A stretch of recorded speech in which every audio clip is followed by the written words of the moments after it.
If you've ever wondered why some women are effortlessly respected while others constantly feel overlooked, it's not about looks, luck, or how much you give, it's about what you refuse to tolerate. The truth is, men don't respect women who overextend. They respect women who set the standard. Not with threats, not with drama, but with quiet, unshakable boundaries. Today, I'm going to show you 5 of those boundaries and how they can change everything. When we talk about the idea of boundaries that lead to deeper respect, one of the most misunderstood is the boundary of standards. Too often people confuse having standards with issuing ultimatums. They assume that drawing a line in the sand must come with an aggressive tone or a high-stakes threat. If you don't do this, I'm gone. But true strength in boundaries doesn't come from volume or confrontation. It comes from quiet clarity. It's not about raising your voice. It's about raising your value in your own eyes and acting accordingly. When someone sets an ultimatum, it's often a last resort, a reaction. It's usually emotionally charged and driven by fear of being hurt, of being taken for granted, or of being left behind. It says, I need you to change, or I will punish you with absence. And here's the problem with that. When you make your value dependent on someone else's behavior, you hand them the pen to write your self-worth. Standards, on the other hand, aren't reactive, they're proactive. They're not meant to change someone else. They're simply a declaration of how you choose to live, regardless of who joins you in that life. When you operate from standards, your energy becomes attractive. You're not pushing someone to behave a certain way. You're inviting them to either meet you there or step aside so you can make room for someone who will. And here's the magic. People can feel the difference. A man can tell when a woman is standing firm in what she believes versus when she's throwing a boundary out as a way to get him to comply. One is magnetic, the other is manipulative, even if unintentionally so. Imagine someone saying, I need you to call me more or I'll stop talking to you. That's an ultimatum. Now compare it to someone who simply stops prioritizing a person, who doesn't make time for them, without a dramatic exit, without a warning. That's a standard. It's a choice to align actions with values.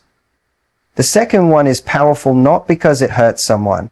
It's powerful because it's honest. It's calm. It's not a plea, it's a principle. Living by standards requires self-respect, and that self-respect is earned through the actions you take when no one's watching. It's easy to say you deserve better.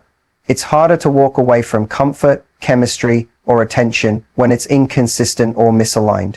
But every time you choose to act on your standards instead of just talking about them, you reinforce your internal sense of worth. And ironically, that's when others begin to see it too. Respect isn't something you demand, it's something you inspire. You do that by showing through your behavior what you allow and what you don't. You don't need to shout it from the rooftops. You don't even need to explain it every time. You just need to embody it. Think about how powerful it is when someone quietly backs away from something that doesn't meet their needs without trying to force a change. It's elegant, it's graceful. It says, I trust myself enough to walk toward what's right for me, even if it's not here. This kind of boundary doesn't come from a place of bitterness or anger. In fact, the less emotional energy you give to trying to convince someone to meet your standards, the more attractive your standard becomes. Because it's rooted in peace, not control. And that peace is what people are drawn to. There's something irresistibly compelling about a person who doesn't chase validation because they already have their own. Setting standards isn't just about what you expect from someone else. It's also about how you carry yourself. If you expect honesty, are you being honest about your own needs and feelings? If you expect consistency, are you being consistent in the way you show up for yourself? Often, the boundaries that earn respect from others are the same ones we have to reinforce internally. That inner alignment becomes your most authentic power. A lot of people think that if they don't accept someone's behavior, they'll lose the relationship, and that fear is real. But the question to ask is, what do you really lose when you compromise your standards to keep someone? You may keep the person, but you lose the version of yourself who believes in her worth. You lose peace, you lose confidence, and ironically, you often lose the other person anyway, because no one truly respects someone who doesn't respect themselves. There's an elegance in not trying to control outcomes. When you live by standards, you release that need. You let people show you who they are. You allow space for people to rise or fall, to meet you or not. And you adjust your closeness based on that. not to punish, not to prove a point, but to honor the life you want to live. That's the real power. Not in changing someone, but in refusing to bend so far that you break. This boundary can feel scary to enforce because it comes with real consequences, but it also comes with real rewards. When you move from a place of personal alignment, your relationships stop being about survival and start being about connection. You no longer have to monitor, manage, or manipulate someone into valuing you because you've already done the work to value yourself. People respect clarity. They may not always agree with your standards. Some may push back, some may walk away, but the right people, the people who are capable of real connection, will see your boundaries not as walls but as invitations. Invitations to step up, to engage more deeply, to build something more meaningful. And those people will appreciate that you didn't try to coerce them. You just created the space for them to meet you. So this isn't about being hard to get. It's about being hard to forget because you lived with integrity, because you didn't waver just to keep someone comfortable, because your standard became a mirror showing others the kind of strength, honesty, and self-love that we all secretly crave. That kind of presence can't be faked. It's built. It's lived. And once it's there, it changes every dynamic you enter. Not by force, but by example. ChatGPT said, taking responsibility for someone else's emotional world is one of the quickest ways to lose your own center. It often starts subtly. You meet someone, there's chemistry, and soon enough, you begin investing not just in the connection, but in their emotional state. You start scanning their moods, adjusting your tone, softening your truths, and managing your energy to keep the peace. At first, it feels like empathy, like care, but slowly what you think is love turns into a job. You become the emotional caretaker and they become the project. And projects don't build relationships, people do. There's a dangerous narrative that suggests that being a good partner means being endlessly understanding, endlessly forgiving, endlessly available. But that mindset doesn't create respect, it creates imbalance. The moment you start feeling responsible for another person's emotional highs and lows, you enter a dynamic that lacks reciprocity. You start shrinking yourself to hold space for someone who isn't showing up fully for themselves. And while it might feel noble, it slowly erodes your boundaries, your energy, and your self-worth.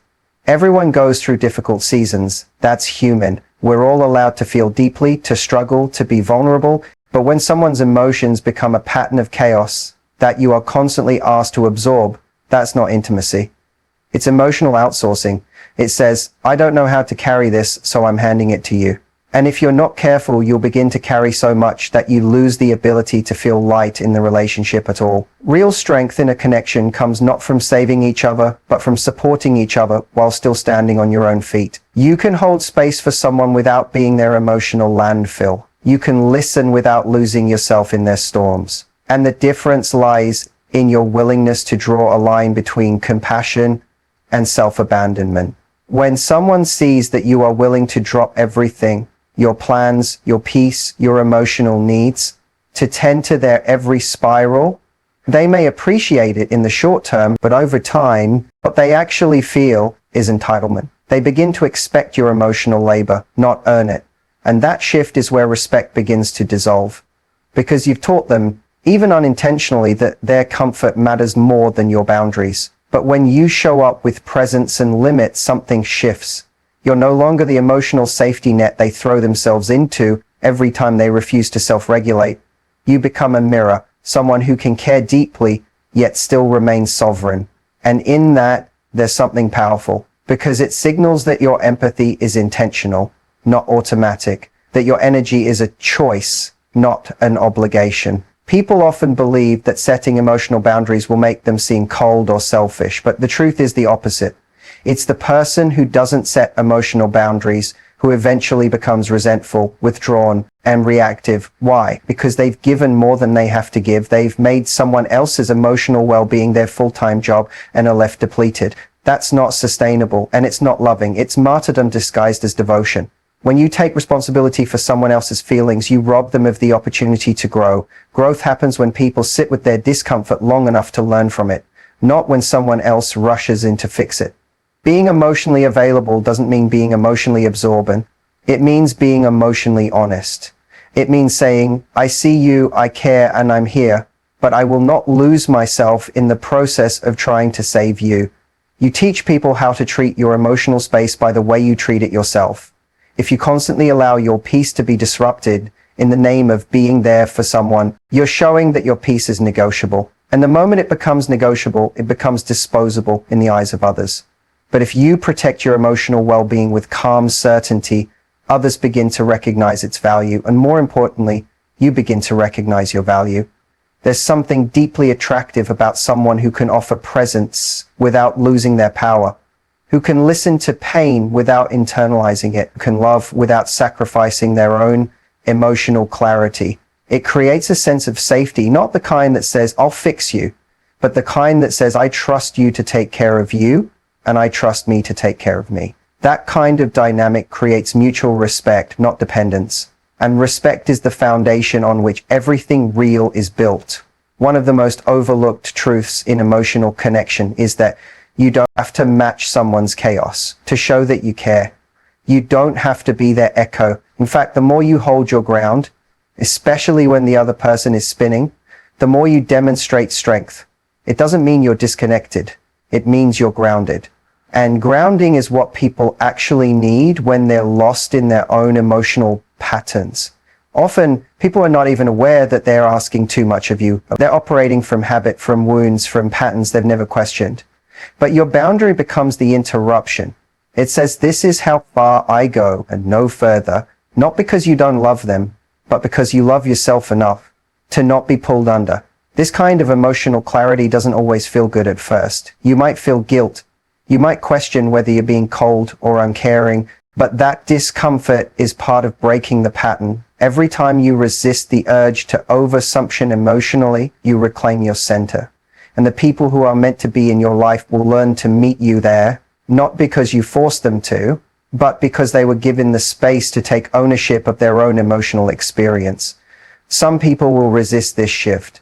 They may accuse you of changing, of pulling away. That's not a sign that you're doing something wrong. It's a sign that they were benefiting from your lack of boundaries. And as painful as that realization might be, it's also liberating because it gives you the choice to stop performing emotional labor that was never yours to begin with. The more you live this boundary, the more magnetic your presence becomes. Not because you're trying to prove anything, but because you've become someone who respects their own emotional capacity. And that self-respect radiates. It doesn't chase. It doesn't cling. It holds space and invites others to step up into it with maturity, ownership, and care. You don't have to overextend yourself to earn connection. You don't have to be a fixer to be worthy.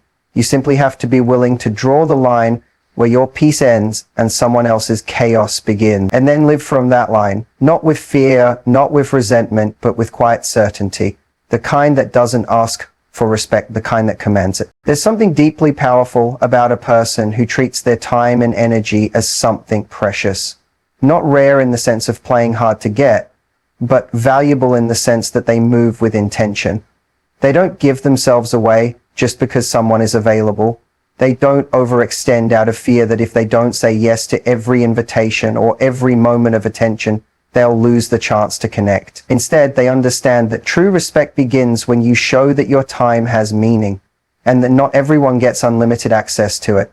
When you make yourself constantly available, when you're always ready to respond, to show up, to drop everything at a moment's notice, it may feel like love or loyalty, but over time, it blurs into something else.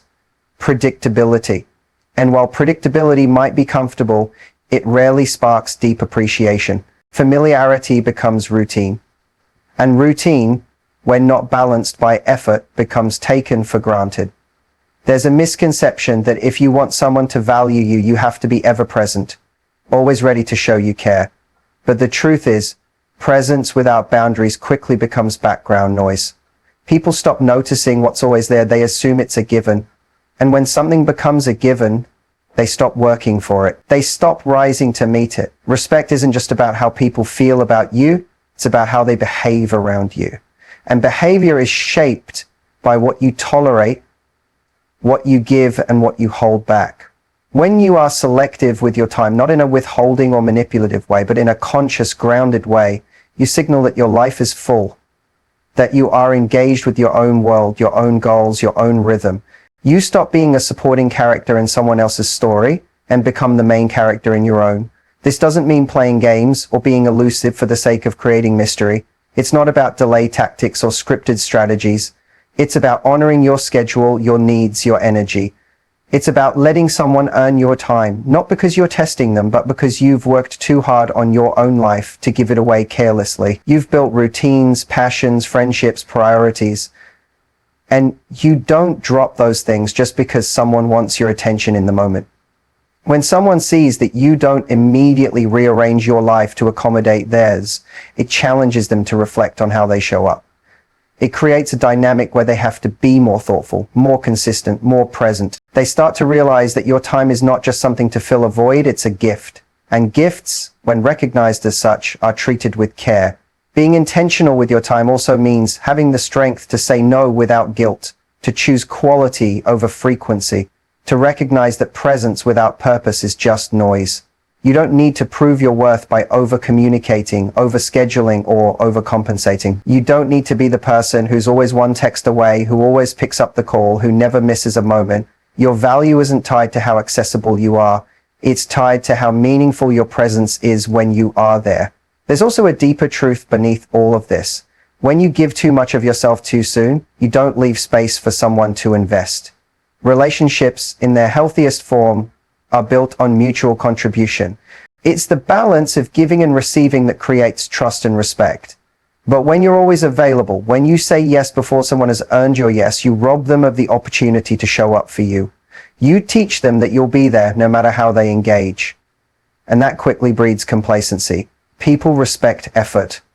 They respect what they have to consider, plan for, and make room for. If someone has to think about when they can see you, if they have to coordinate and prioritize to spend time with you, that investment creates value, not because you're playing hard to get, but because your time has structure, and structure invites seriousness. This principle applies to communication as well. When you respond to messages instantly every time, when you're always checking in, always initiating, always keeping the thread alive, you set a tone of one-sided. It may feel like you're nurturing the connection, but you're also making it easier for the other person to coast. They learn that you will carry the weight of maintaining things. And again, this reduces respect because people respect the things they have to contribute to. Choosing when and how to engage is not about punishing someone with distance. It's about curating your life so that only the right people have front row seats. Your access is sacred. Not everyone gets to know your thoughts in real time. Not everyone gets your emotional presence whenever they ask for it. You decide who earns that closeness based on consistency, intention, and mutual investment. The irony is, when you treat your time with value, the right people don't pull away. They lean in. They sense the difference. They recognize that if they want to be a part of your world, they have to bring more than charm or chemistry. They have to bring effort, follow through, and respect. Because you're not waiting around to be chosen. You're already choosing yourself. In a culture that praises instant replies and constant connection, choosing to be intentional with your time is an act of self-respect. It's not about being unavailable, it's about being selectively available. It's about showing up fully for the things that matter and stepping back from the things that don't. It's about making people feel your absence just enough to appreciate your presence. The right connections won't be deterred by your boundaries. They'll be drawn to them. They'll see that you're not desperate for attention, that you're not living in waiting mode. They'll understand that when you do show up, you're present, engaged, and real because you want to be there, not because you feel obligated to be. And that choice, that quiet, confident decision to live by intention instead of impulse, is what turns ordinary interactions into meaningful relationships. You create space for depth, for respect, and for mutual effort. And you do it not by chasing validation, but by holding your time and access like the treasures they are, offered freely, but never cheaply. The ability to walk away is one of the most powerful boundaries a person can hold, not because it's a threat, but because it's a quiet, unwavering reflection of self-worth. It isn't loud, it doesn't come with drama or the need to prove a point. It exists in the deep knowing that staying in a situation that doesn't meet your needs is more damaging than the discomfort of letting it go. And that knowing becomes a force that transforms how people engage with you. Many people are conditioned to hold on, to endure, to give one more chance, have one more conversation, wait a little longer. They worry that if they leave too soon, they'll miss something, the potential, the change, the happy ending. But there's a cost to staying in something that continually asks you to shrink, to compromise, or to tolerate emotional inconsistency. That cost is often invisible at first. It shows up in subtle ways, in your anxiety, in your silence, in the way you question yourself more often, in the way your standards begin to slip under the weight of hope. Choosing to walk away doesn't always come from anger. Sometimes it comes from clarity, from finally seeing the difference between effort and excuses, between affection and attention, between words and actions. It comes from recognizing that someone can like you, even care about you deeply, and still not show up in the way you need. And that realization stings, because it would be easier if they didn't care at all. Then the decision would feel cleaner, more justified. But often, the hardest situations to walk away from are the ones that are almost enough. But almost is not enough when you've done the work to understand what consistency, presence, and emotional safety feel like. It's not enough when you've promised yourself that you will no longer settle for moments of closeness between long stretches of confusion. That promise to yourself has to mean more than the connection you're afraid to lose. Because if it doesn't, then all the self-growth, all the lessons, all the pain that taught you to want more was for nothing.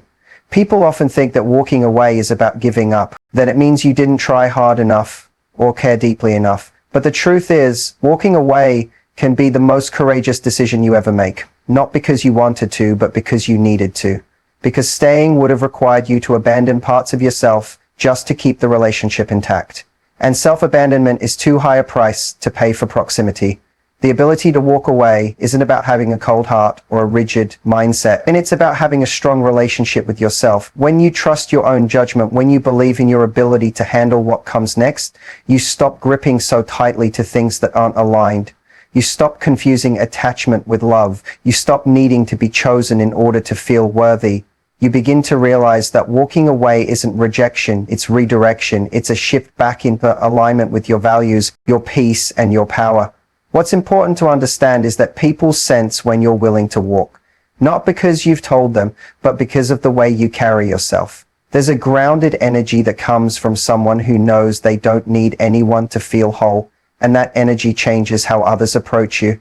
It makes them more thoughtful, more intentional, more respectful, not because they fear losing you, but because they recognize that being close to you is a privilege, not a guarantee. This is why the ability to walk away must be rooted in action, not words. Boundaries aren't boundaries unless they're enforced.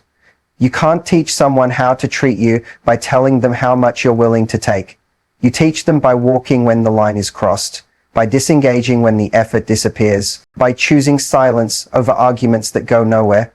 It's in the choices you make, not the ultimatums you give, that your worth becomes undeniable. It's natural to fear the unknown that comes after walking away. You might wonder if you'll find someone else who understands you. You might worry about being alone, about missing the connection, about regretting the decision. But those fears are not reasons to stay. They're just echoes of an old narrative that says your worth is tied to who chooses you, how long they stay, or how much of yourself you gave. But your worth has never lived in someone else's ability to see it. It lives in your willingness to protect it, even when it's hard.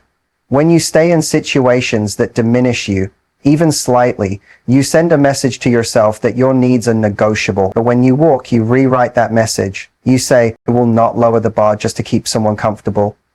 You say, my peace matters more than potential. You say, I choose myself, not in bitterness, but in truth. Walking away isn't about being the one who wins. It's not about ego. It's about dignity. It's about preserving the relationship you have with yourself, because that's the relationship every other one builds upon. And when you protect that, everything else falls into place with greater clarity. You stop second-guessing every feeling. You stop explaining your needs as if they're too much. You stop making excuses for why the bare minimum should be enough. This kind of boundary also invites a different kind of connection. One built on respect, not rescue. On mutual effort, not emotional debt. On truth, not performance. When people see that you can walk Not as a threat, but as a reality. They approach you with more care. They don't play games. They don't keep you guessing. They rise to meet the space you've created because they understand that space could just as easily be filled by someone else. Someone who values what they bring to the table and shows it. None of this means that walking away is easy. Often it's the most emotionally complex decision you can make. It requires grieving the version of things you hoped for. It requires letting go of the story you told yourself about what could be. But in that letting go, there's also freedom. Freedom to choose again, to begin again, to move forward with a deeper understanding of what you want, what you need, and what you will never compromise again. You don't have to make announcements. You don't have to prove a point. You simply move in the direction of what honors your worth. And in doing so, you become the kind of person who never has to beg for respect because you've already shown what happens when it's not given.